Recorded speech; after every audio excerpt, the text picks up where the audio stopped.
The dog was a devil.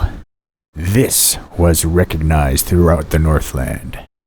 Hell's Spawn he was called by many men, but his master, Black Leclerc, chose for him the shameful name Diable. Now Black Leclerc was also a devil, and the twain were well matched. The first they met, Diable was a puppy, lean and hungry, and with bitter eyes. And they met with snap and snarl and wicked looks, for Leclerc's upper lip had a wolfish way of lifting and showing the cruel white teeth. And it lifted then, and his eyes glinted viciously as he reached out for Diable and dragged him out from the squirming litter. It was certain that they divined each other, for on the instant Diable had buried his puppy fangs in Leclerc's hand, and Leclerc, with thumb and finger, was coolly choking his young life out of him. "Sacredam," the Frenchman said softly, flirting the quick blood from his bitten hand, and gazing down on the little puppy, choking and gasping in the snow. Leclerc turned to John Hamlin, storekeeper of the 60-mile post. "Dat for what, O Lakim? Où much you, monsieur? Où much? Abat him now!" And because he hated him with an exceeding bitter hate, Leclerc bought Diable, and for 5 years the twain adventured across the Northland, from St. Michel's and the Yukon Delta to the head reaches of the Pelly, and even so far as the Peace River, the Baska, and the Great Slave. And they acquired a reputation for uncompromising wickedness, the like of which never before attached itself to man and dog. Diable's father was a great grey timber wolf, but the mother of Diable, as he dimly remembered her, was a snarling, bickering husky, full-fronted and heavy-chested, with a malign eye, and a cat-like grip on life, and a genius for trickery and evil. There was neither faith nor trust in her. Much of evil and much of strength were there in these, Diable's progenitors, and, bone and flesh of their bone and flesh, he had inherited it all. And then came Black Leclerc, to lay his heavy hand on the bit of pulsating puppy life, to press and prod and mold it, till it became a big bristling beast, acute in knavery, overspilling with hate, sinister, malignant, diabolical. With a proper master, the puppy might have made a fairly ordinary efficient sled dog. He never got the chance. Leclerc but confirmed him in his congenital iniquity. The history of Leclerc and the dog is a history of war, of 5 cruel, relentless years, of which their first meeting is fit summary. To begin with, it was Leclerc's fault, for he hated with understanding and intelligence, while the long-legged, ungainly puppy hated only blindly, instinctively, without reason or method. At first there were no refinements of cruelty. These were to come later, but simple beatings and crude brutalities. In one of these, Diable had an ear injured. He never regained control of the riven muscles, and ever after the ear drooped limply down to keep keen the memory of his tormentor. And he never forgot. His puppyhood was a period of foolish rebellion. He was always worsted, but he fought back, because it was his nature to fight back. And he was unconquerable. Yelping shrilly from the pain of lash and club, he nonetheless always contrived to throw in the defiant snarl, the bitter vindictiveness menace of his soul, which fetched without fail more blows and beatings.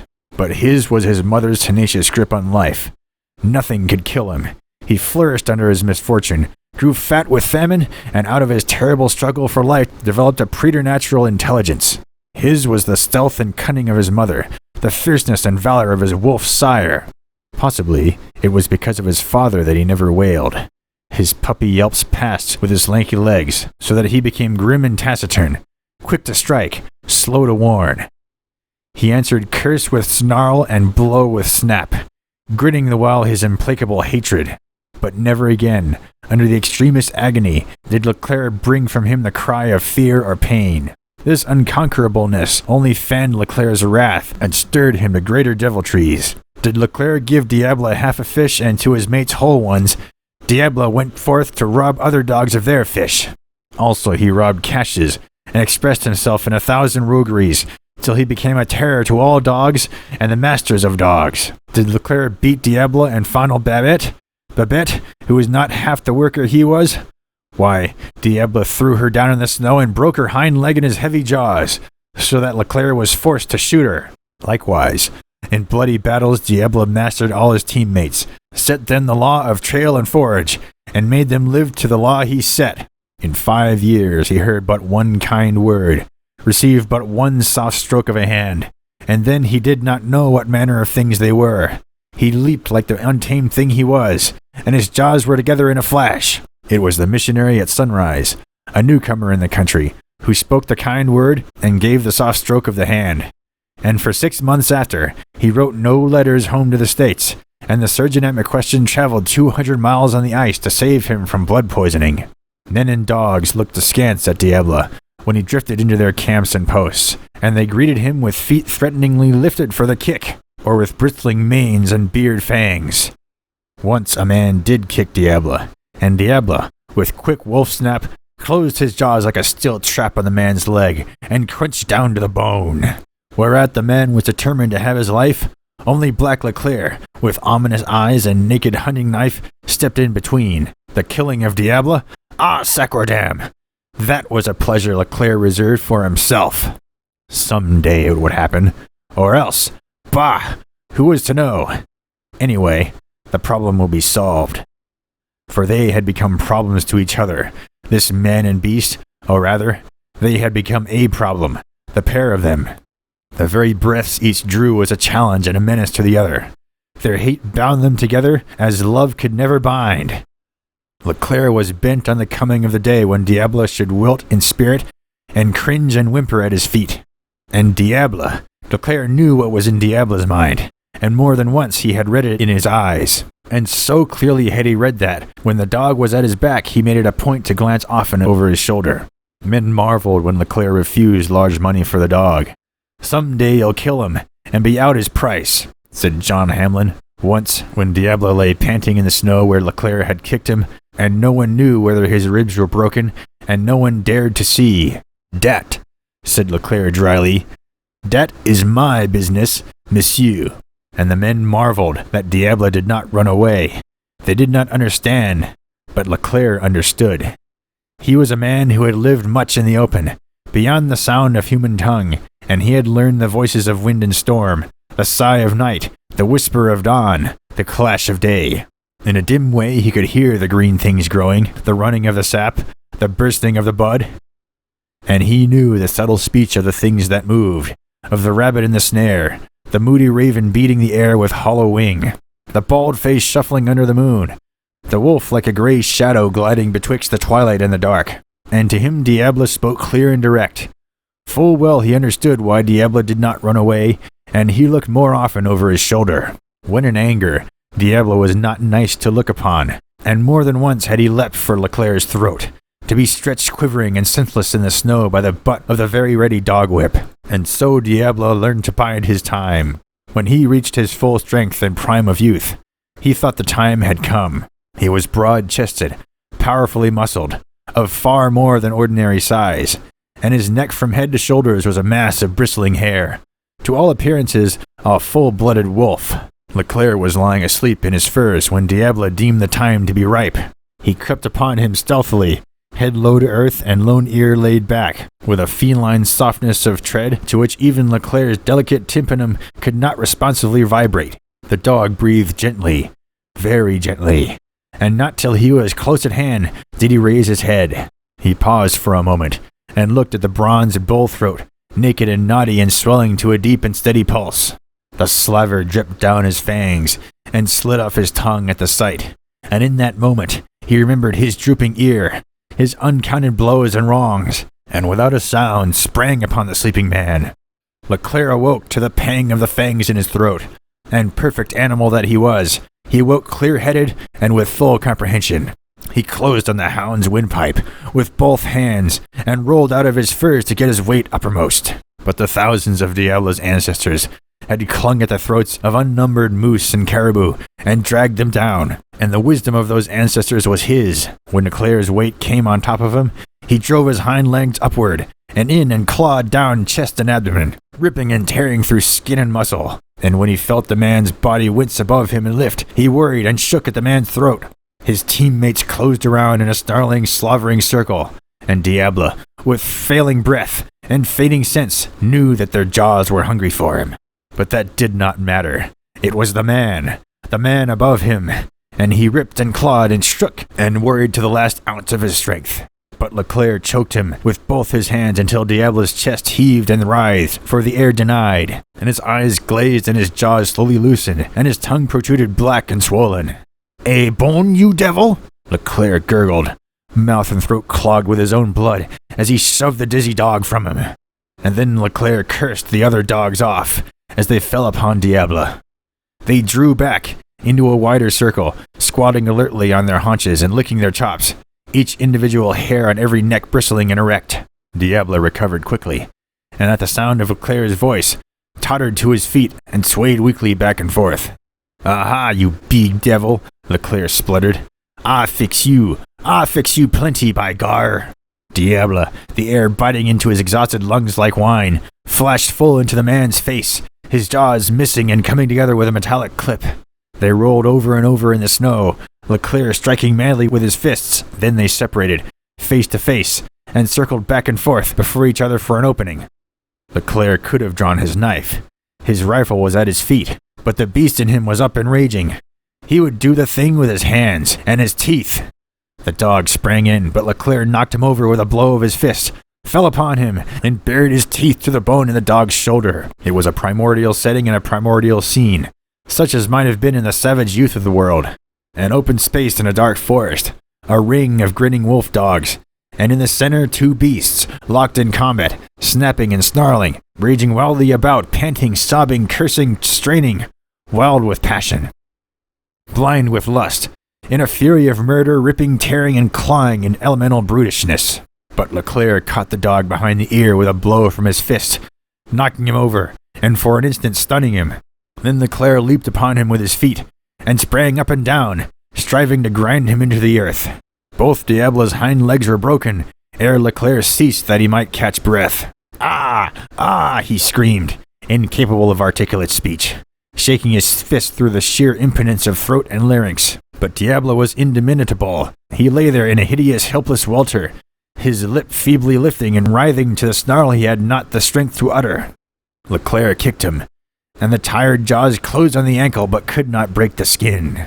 Then Leclerc picked up the whip and proceeded almost to cut him to pieces, at each stroke of the lash crying, "This time I'll break you!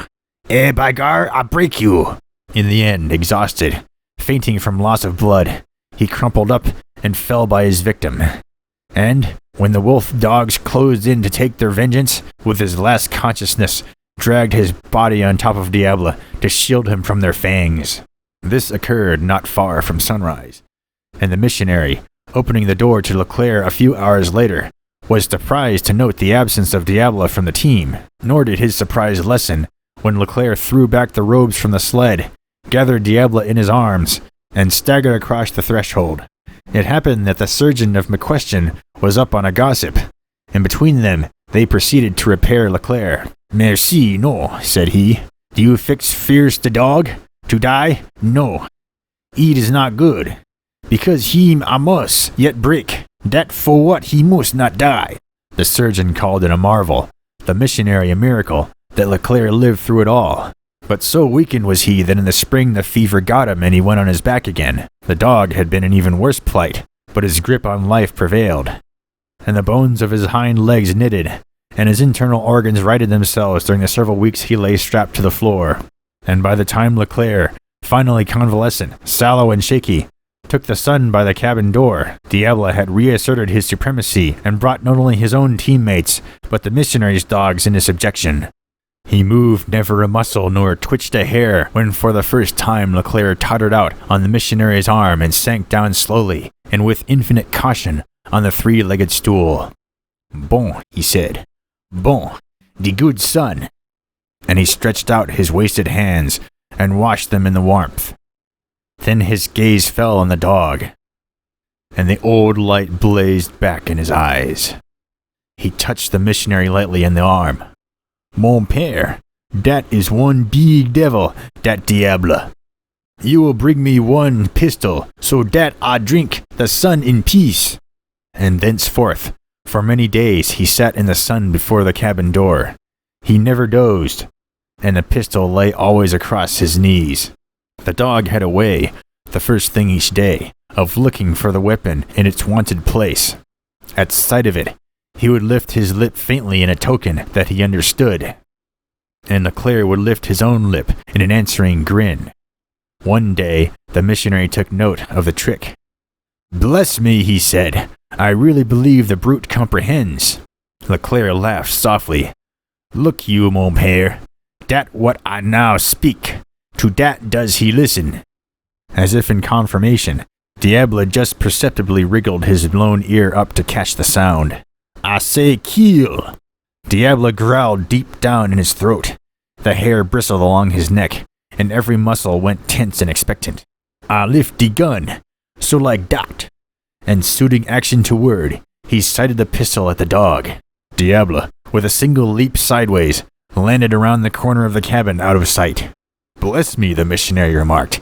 "Bless me," he repeated at intervals, unconscious of his paucity of expression. Leclerc grinned proudly. But why does he not run away? The Frenchman's shoulders went up in a racial shrug, which means all things from total ignorance to infinite understanding. "Then why do you not kill him?" Again the shoulders went up. "Mon père," he said, after a pause, "the time is not yet. He is one big devil. Some time I break him. So and so, all to little bit. Some time. Bon." A day came when Leclerc gathered his dogs together and floated down in a bateau to 40 Mile and on to the Porcupine, where he took a commission from the PC Company and went exploring for the better part of a year. After that he poled up the Koyukuk to deserted Arctic City, and later came drifting back, from camp to camp, along the Yukon. And during the long months, Diable was well lessoned. He learned many tortures: the torture of hunger, the torture of thirst, the torture of fire, and worst of all, the torture of music. Like the rest of his kind, he did not enjoy music. It gave him exquisite anguish, racking him nerve by nerve and ripping apart every fiber of his being. It made him howl, long and wolf-like, as when the wolves bay the stars on frosty nights. He could not help howling. It was his one weakness in the contest with Leclerc, and it was his shame. Leclerc, on the other hand, passionately loved music, as passionately as he loved strong drink, and when his soul clamored for expression, it usually uttered itself in one or both of the two ways. And when he had drunk, not too much but just enough for the perfect poise of exaltation, his brain alit with unsung song, and the devil in him aroused and rampant, his soul found its supreme utterance in the bearding of Diable. "Now we will have a little music," he would say. What you think, Diable?" It was only an old and battered harmonica, tenderly treasured and patiently repaired, but it was the best that money could buy, and out of its silver reeds he drew weird, vagrant airs which men had never heard before.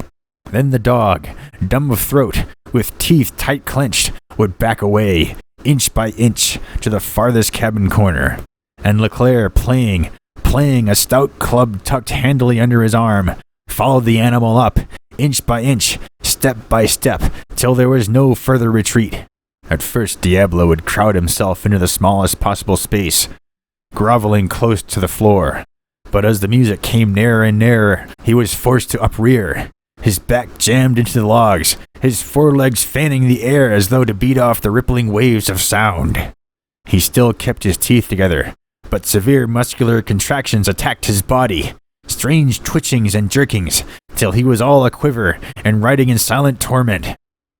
As he lost control, his jaws spasmodically wrenched apart and deep, throaty vibrations issued forth, too low in the register of sound for human ear to catch.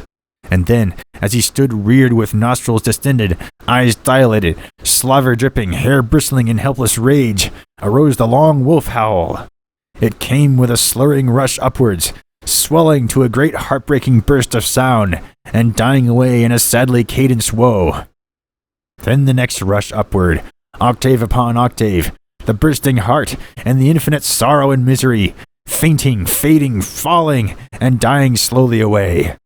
It was fit for hell, and Leclerc, with fiendish ken, seemed to divine each particular nerve and heartstring, and with long wails and treblings and sobbing minors, to make it yield up its last least shred of grief.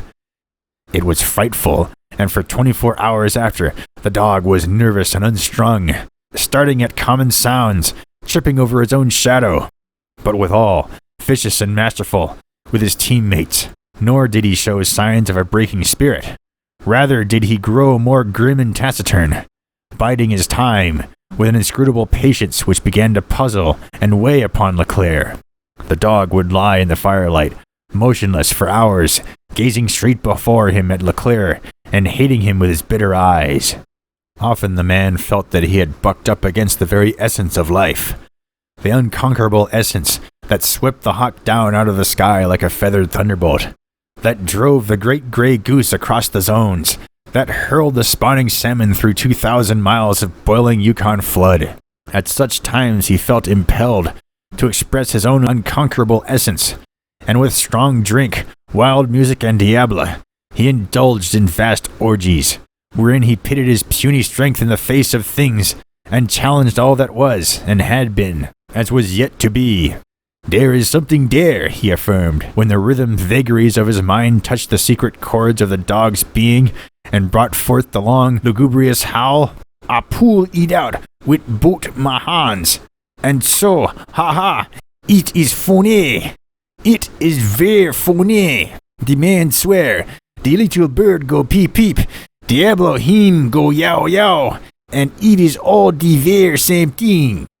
Father Gautier, a worthy priest, once reproved him with instances of concrete perditions. He never reproved him again.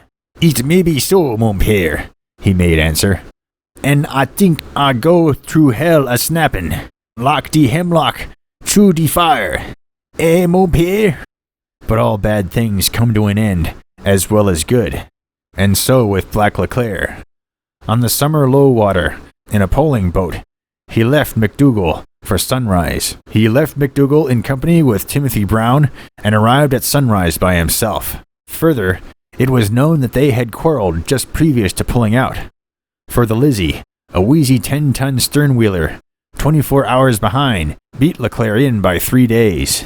And when he did get in, it was with a clean drilled bullet hole through his shoulder muscle, and a tale of ambush and murder. A strike had been made at Sunrise, and things had changed considerably. With the infusion of several hundred gold seekers, a deal of whiskey, and half a dozen equipped gamblers, the missionary had seen the page of his years of labor with the Indians wiped clean.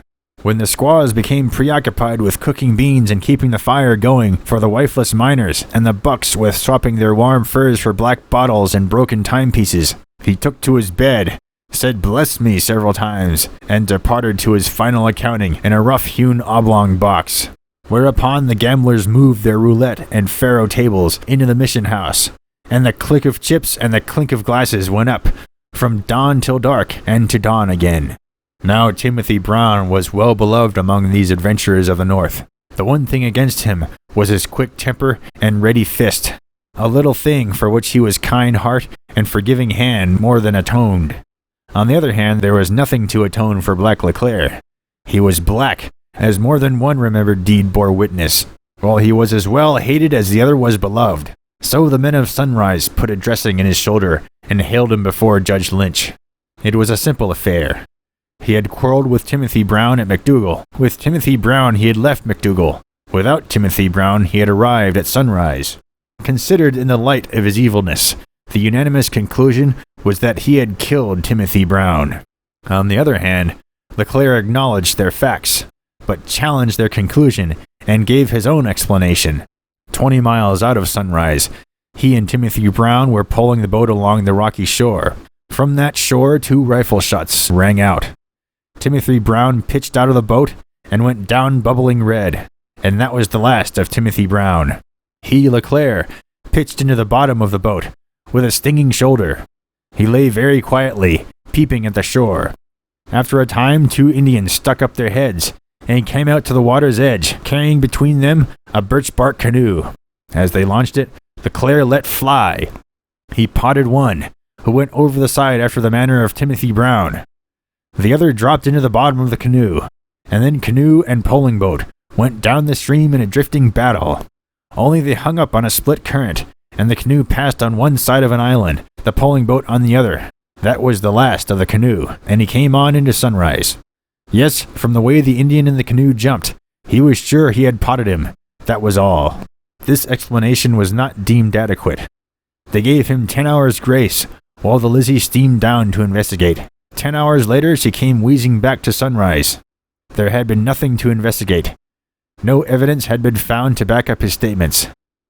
They told him to make his will, for he possessed a $50,000 Sunrise claim, and they were a law-abiding as well as a law-giving breed. Leclerc shrugged his shoulders. "But one thing," he said. "A little, what you call, favor. A little favor. That is it. I give my $50,000 to the church. I give my husky dog, Diable, to the devil. Do little favor. First, you hang him, and then you hang me. It is good, eh?" Good it was, they agreed, that Hell's Spawn should break trail for his master across the last divide, and the court was adjourned down to the riverbank, where a big spruce tree stood by itself.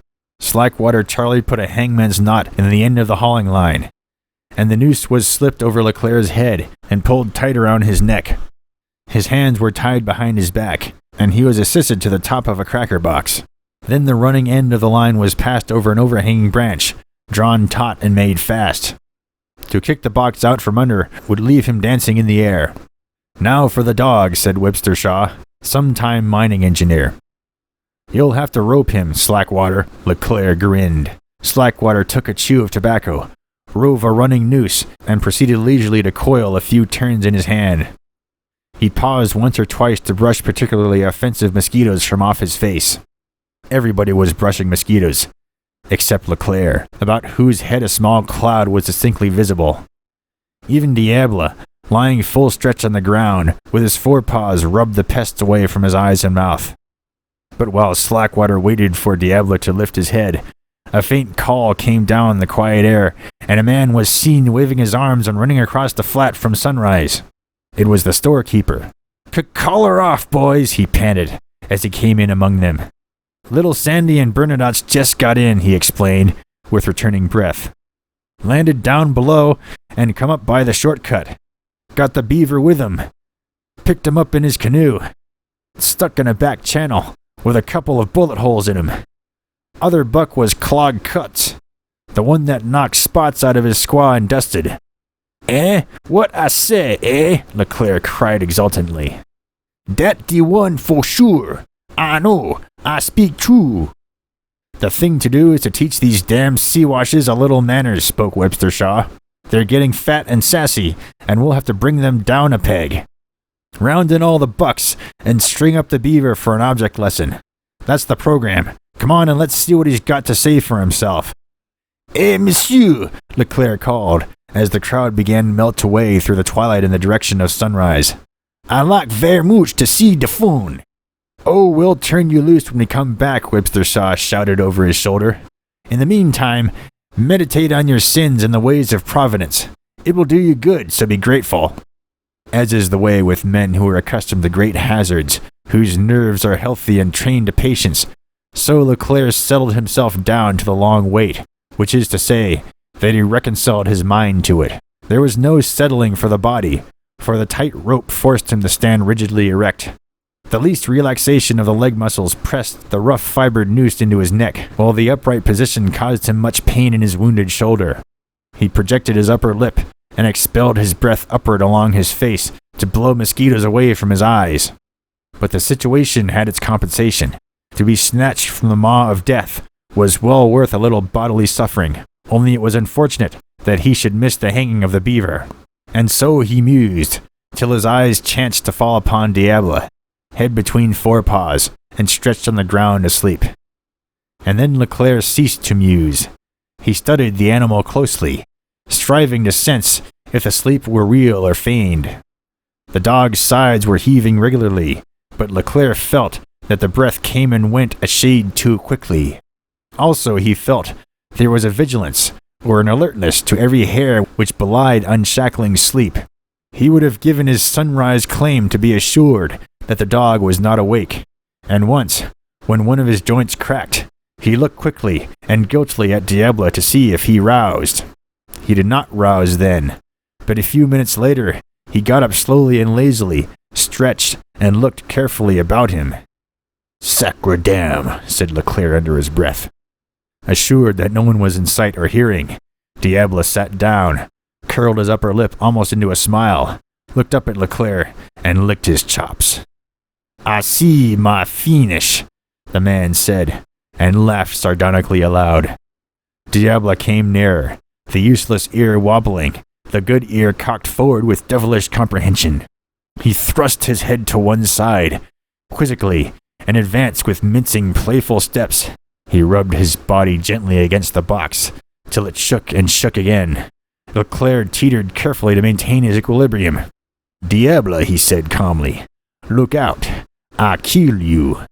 Diable snarled at the word, and shook the box with greater force. Then he upreared, and with his forepaws threw his weight against it, higher up.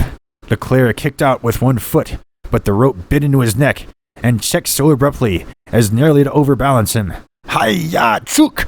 Moosh on!" he screamed. Diable retreated for 20 feet or so, with a fiendish levity in his bearing which Leclerc could not mistake. He remembered the dogs often breaking the scum of ice on the waterhole by lifting up and throwing his weight upon it, and remembering, he understood what he now had in mind. Diable faced about and paused. He showed his white teeth in a grin, which Leclerc answered, and then hurled his body through the air straight for the box. 15 minutes later, Slackwater Charlie and Webster Shaw, returning, caught a glimpse of a ghostly pendulum swinging back and forth in the dim light. As they hurriedly drew in closer, they made out the man's inert body, an alive thing that clung to it, and shook and worried and gave to it the swaying motion. "Hi-ya, chook, you spawn of hell!" yelled Webster Shaw. Diable glared at him and snarled threateningly without loosing his jaws. Slackwater Charlie got out his revolver, but his hand was shaking as with a chill, and he fumbled. "Here, you take it," he said, passing the weapon over. Webster Shaw laughed shortly, drew a sight between the gleaming eyes, and pressed the trigger. Diable's body twitched with the shock, thrashed the ground spasmodically a moment, and went suddenly limp, but his teeth still held fast locked.